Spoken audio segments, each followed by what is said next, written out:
Bonjour et bienvenue dans l'émission Prochain Niveau. Je m'appelle Mathieu Desroches et dans cette vidéo, je veux t'expliquer comment tu peux réussir à créer davantage de richesse au quotidien, que ce soit dans la société, dans le cadre de ton travail. Donc, ça va être une vidéo super inspirante. Reste avec moi pour toute la durée de la vidéo. Et juste avant, si la thématique de la gestion de tes finances personnelles t'intéresse, je t'invite à jeter un coup d'œil à notre formation gratuite qui s'appelle « Cette année, j'exponentialise mes finances ». Une formation de 1 heure qui va t'apprendre vraiment toute une méthodologie et des principes fondamentaux pour améliorer ta situation financière. Alors le sujet du jour, comment on fait pour créer plus de richesse au quotidien? Et d'entrée de jeu, qu'est-ce que je veux dire par là? Je vais vous l'expliquer dans quelques instants. En fait, c'est un principe qu'on retrouve dans la parole de Dieu, dans le livre de Proverbes, chapitre 10, verset 4. On va le lire ensemble. Et ça dit « Celui qui agit avec nonchalance s'appauvrit, mais la main des personnes actives est source de richesse. » Je vais le relire pour être sûr qu'on l'a bien compris.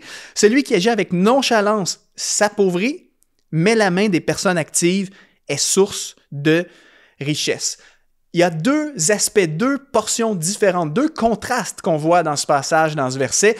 D'un côté, le passage nous parle de nonchalance. Donc, il est dit que celui qui agit avec nonchalance s'appauvrit. Agir avec nonchalance, c'est quoi? C'est parfois agir avec paresse, faire un travail qui est médiocre, faire les choses à reculons, ne pas donner le meilleur de soi-même. Et le passage nous dit que celui qui fait ça, celui qui agit avec nonchalance, s'appauvrit. Donc, s'appauvrir, on est d'accord que c'est contraire à s'enrichir. Donc, et le sujet du jour, c'est comment on peut créer plus de richesse et on se dirige tranquillement vers la clé que je veux vous transmettre dans cette vidéo. Et la deuxième partie de ce verset, c'est le complet opposé. En fait, ça nous dit « Mais la main des personnes actives est source de richesse. » Donc, la main d'une personne qui est active crée de la richesse.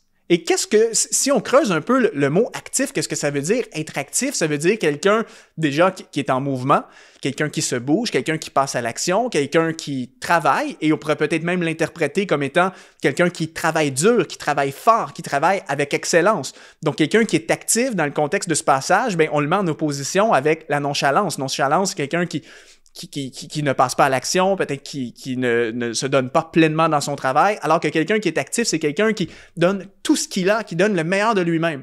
Et l'opposition est flagrante. Celui qui est actif, qui travaille fort, en fait, est source de richesse. C'est ce que le proverbe nous dit. Donc, celui qui est actif, qui travaille fort, crée de la richesse. Et c'est là le point que je veux vous transmettre, en fait, dans cette vidéo, c'est que quand on est actif dans la vie, à travers le travail, eh bien, on crée de la valeur dans la société. Valeur qu'on pourrait aussi mentionner de la richesse.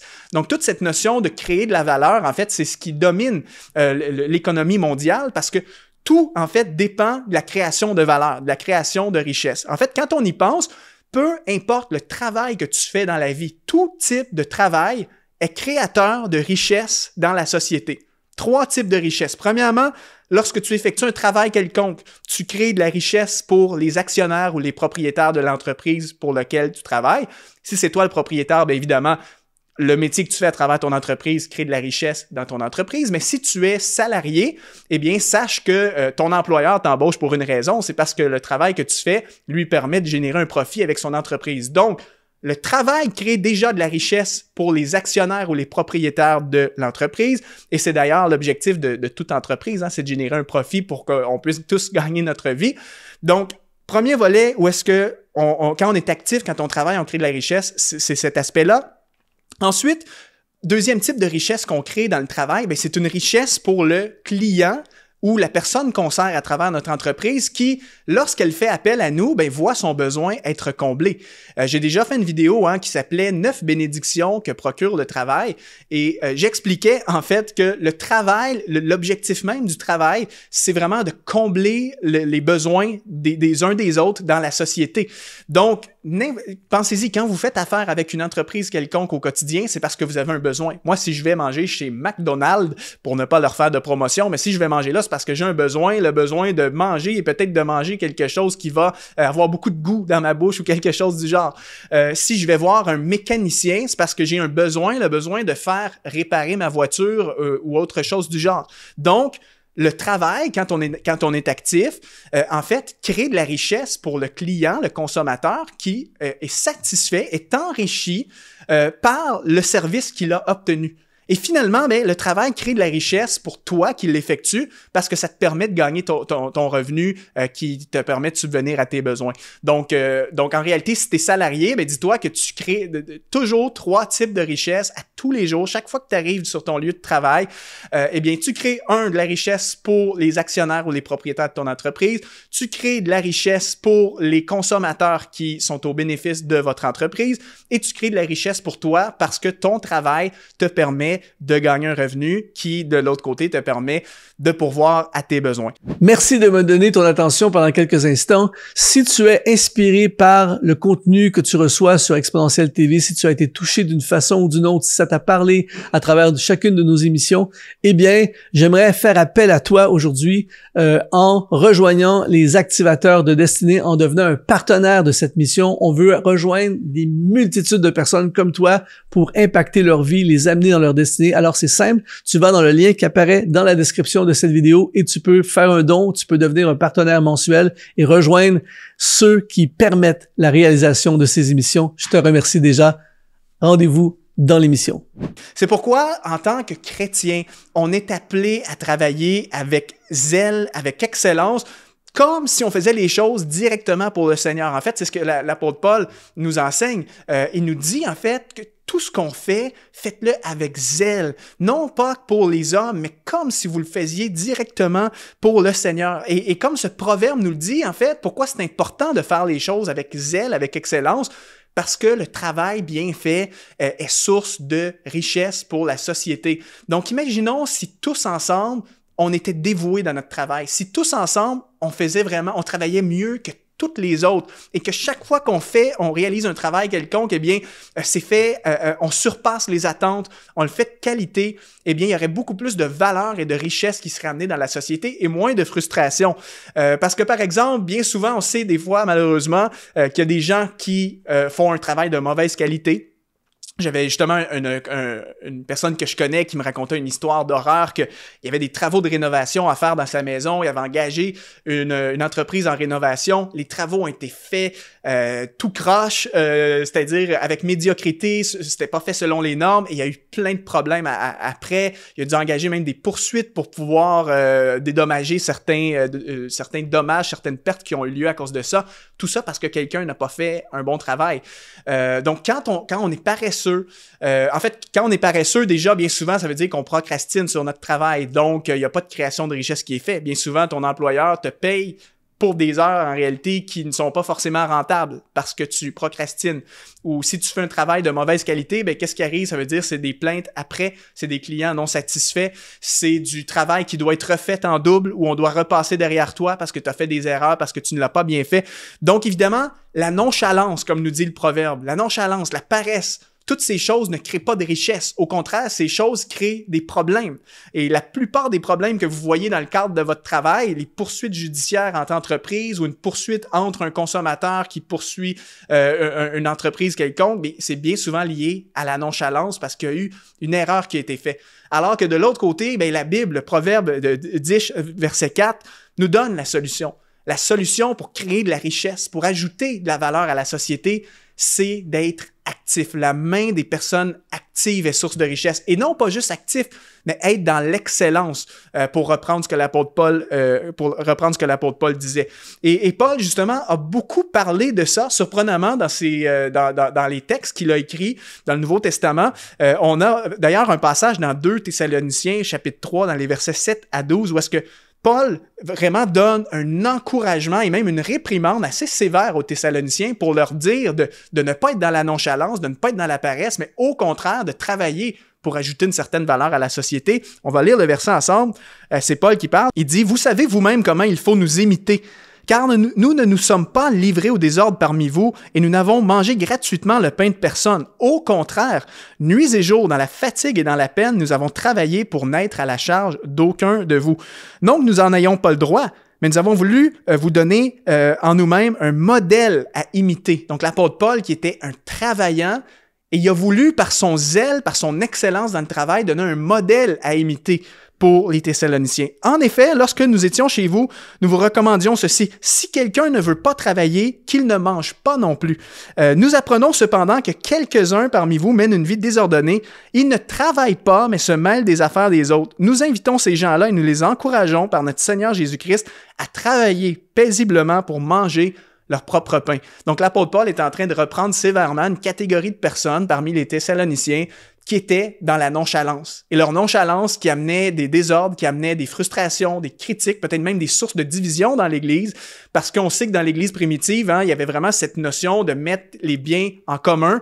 Et on peut comprendre peut-être que quelqu'un qui travaille fort à tous les jours et ensuite qui donne une partie de ses revenus, disons, à la communauté de l'Église locale, ça peut être frustrant si de l'autre côté, tu as quelqu'un qui est en pleine santé, mais qui travaille pas et qui profite en quelque sorte des dons que l'autre qui travaille fort apporte. Donc, c'est pourquoi tous et chacun, on devrait être en mode je suis actif, parce que la main des personnes actives est source de richesse. Et si tu veux créer de la richesse, ajouter de la valeur dans la société, eh bien, mets tes dons uniques, ton expertise quelconque au service des autres. C'est vraiment ce que la Bible nous enseigne. Quand la Bible est claire, quand ça nous dit « mettez chacun au service des autres, le don que vous avez reçu ».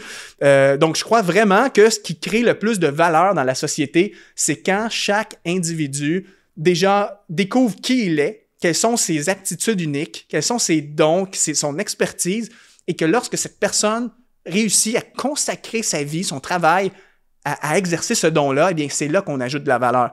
Et par exemple, quelqu'un qui est tellement bon pour écouter les gens, pour conseiller, bien, lorsque cette personne-là, par exemple, décide de faire un métier de conseiller, cette personne-là va ajouter énormément de valeur à son employeur et à toutes les gens qui vont aller la consulter. Un scientifique qui a une intelligence hors du commun, bien, il va apporter beaucoup de richesse à la société par les avancements intellectuels et scientifiques qui vont être faits. Le médecin qui procure des soins de santé qui sont indispensables pour la survie de l'humanité apporte une valeur incalculable à l'humanité. Le professeur qui est capable d'enseigner des concepts compliqués, peut-être à des jeunes, qui met ce don d'enseignement au service des jeunes pour former la relève, former la future génération, il y a une valeur extraordinaire qui est créée là-dedans. La personne qui a vraiment des connaissances bibliques, théologiques, qui est capable d'enseigner la parole, lorsque cette personne décide de mettre ce don au service, par exemple, d'une église locale pour enseigner les brebis, le troupeau de cette église-là, eh bien, cette église est enrichie par ce don.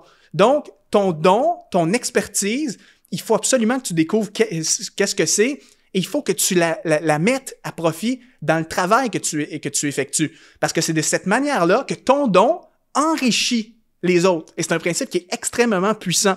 Et non seulement il faut que tu mettes ce don-là au service des autres, dans la société, à travers le métier que tu choisis de faire, mais il faut, comme on a vu aussi dans le verset, que tu le fasses avec zèle, avec excellence. Tout ce que je fais, je le fais non pas pour les hommes, mais pour le Seigneur. Et c'est de cette manière que la main des personnes actives qui mettent leur don unique au service des autres et qui travaillent avec excellence, eh bien, la main de ces personnes-là est source de richesse. Et n'oublie pas cette réalité qui est extrêmement importante parce qu'on est en train de parler de comment créer de la valeur, de la richesse dans la société. Eh bien, même pour toi personnellement, en termes de salaire, en termes de revenus que tu vas générer, voici une leçon qui est extrêmement importante. Tu seras toujours rémunéré proportionnellement à la valeur que tu apportes dans la société.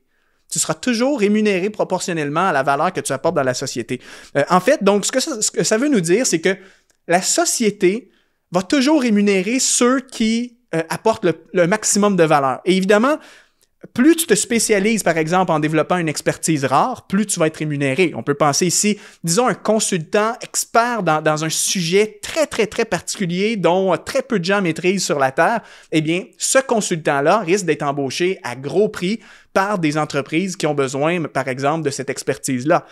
Ou encore, le médecin chirurgien qui est pratiquement un des seuls au monde à faire un certain type d'intervention chirurgicale, ce médecin va être payé très, très cher parce qu'il est exclusif. Et aussi, une autre chose qui va te permettre de générer encore plus de valeur et même d'être plus rémunéré pour ce que tu fais, c'est plus ton expertise ou le type de travail que tu fais répond à un besoin urgent qui élimine les souffrances des gens. Donc, vous savez, lorsqu'on fait un achat, c'est toujours parce qu'on a un besoin ou parce qu'on a une souffrance. Moi, par exemple, si j'engage un conseiller financier pour m'aider à mettre de l'ordre dans mes finances, c'est peut-être parce que j'ai la souffrance d'avoir un budget qui est tout croche, tout à l'envers. J'ai des souffrances peut-être d'être dans l'endettement. Et là, je décide d'embaucher un conseiller financier qui va m'aider à redresser la situation. Eh bien, ce conseiller financier, parce qu'il m'apporte parce qu'il répond à un de mes besoins, parce qu'il va m'aider à éliminer une de mes souffrances, la souffrance d'avoir des problèmes financiers, eh bien, cette personne-là risque d'être bien rémunérée. Parce que plus la souffrance est importante, plus l'expertise de cette personne est exclusive, plus je vais être prêt à payer. Si, par exemple, j'ai un problème de santé, qu'il y a une seule personne au monde qui peut régler mon problème et que cette personne-là charge très, très cher, eh bien, je vais payer parce que je veux la solution, je veux régler mon problème et dans tous les cas, j'ai pas le choix, son expertise, elle est unique. Et finalement, la dernière façon d'augmenter des fois la valeur pour laquelle tu vas être rémunéré, ben c'est plus tu fais un travail de qualité par rapport aux autres, plus tu vas être payé. Prenons l'exemple. À titre d'exemple, c'est un fait vécu. À la maison, nous, on fait appel à une femme de ménage qui vient nous aider à faire le ménage dans notre maison. Ça nous permet, à moi et ma conjointe, de gagner du temps et de se consacrer sur d'autres choses. Eh bien, dans les dernières années, on a embauché différentes femmes de ménage, différentes candidates. Et puis, il y en avait parfois que, honnêtement, on les payait cher, mais le travail était pas très bien fait. D'autres que c'était juste OK, c'était bien. Et dernièrement, on a trouvé une femme qui est extraordinaire. Elle charge un petit peu plus cher que les autres, mais son travail est incroyable. Ça ne se compare même pas aux autres. Elle part de la maison chez nous, la maison brille littéralement. Tout est frotté, il n'y a plus une miette de poussière dans la maison, tout est nettoyé. Et pourtant, cette femme est une femme de ménage. Il y a plein d'autres personnes qui font ce type de métier-là, mais parce que son travail est de meilleure qualité, elle peut augmenter ses tarifs. Donc, c'est un principe qui est puissant. J'aurais pu embaucher une femme de ménage à peut-être 50 $ ou euros moins cher qu'elle pour le même travail, mais je décide de payer plus parce que je veux de la qualité.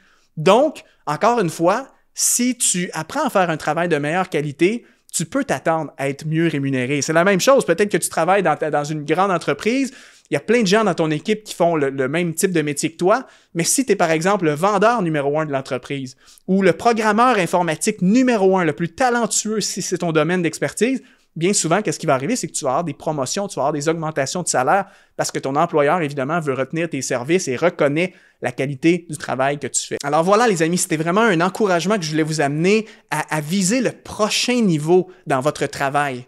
Ne soyez pas nonchalant parce que la nonchalance n'apporte aucune valeur à qui que ce soit. Ça ne fait que créer des problèmes. Au contraire, travaille avec zèle, mets tes dons et talents au service des autres et sois actif parce que c'est de cette manière que tu crées de la valeur et que la société s'enrichit et que tout le monde gagne. Le travail bien fait, c'est une situation, comme on dit en anglais, win-win, où est-ce que tout le monde y gagne. Alors, je veux t'encourager vraiment à t'engager, à vraiment viser le prochain niveau dans le travail que tu fais. Alors, c'était mon encouragement pour aujourd'hui. Et si ça te parle, si tu as apprécié, laisse-nous un petit commentaire, partage la vidéo, mets un like également pour nous aider à rejoindre toujours plus de personnes. C'était Mathieu Desroches. On se donne rendez-vous très bientôt sur l'émission Prochain Niveau.